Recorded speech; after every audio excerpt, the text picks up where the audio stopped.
নমস্কার বন্ধুরা, আমি সুস্মিতা। আজ আবারও একটি নতুন ভিডিও নিয়ে তোমাদের কাছে চলে এলাম। তো আজ আমি যা বানাবো তার জন্য কিছুটা অংশ মাটি নিয়ে নিয়েছি। আমার অনেক দিনেরই ইচ্ছে ছিল এইভাবে ছোট্ট থালা বানিয়ে তার মধ্যে কিছু কাজ করে দেখাবো। তাই আর দেরি না করে বসে পড়লাম করতে। তোমরা যারা প্রথমবার আমার চ্যানেলে ভিজিট করছো তারা প্লিজ লাইক সাবস্ক্রাইব করে যেও। তোমাদের সমর্থন আমাকে আরো নতুন কাজ করতে অনুপ্রাণিত করে। প্রথমে কিছুটা অংশ মাটি নিয়ে গোল করে আঙুলের সাহায্যে চেপে থালার আকৃতি দিয়ে দিয়েছি।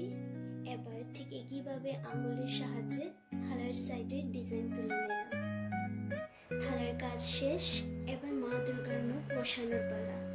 আমি এবার থালার মধ্যে মা দুর্গার মুখ বসিয়ে দিলাম, যা আমি আগে থেকেই তৈরি করে রেখেছিলাম।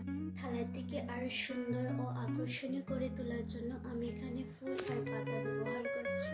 তাহলে তোমরা ভিডিওটা দেখতে থাকো আর অবশ্যই কমেন্ট করে জানিয়ে তোমাদের কেমন লাগলো।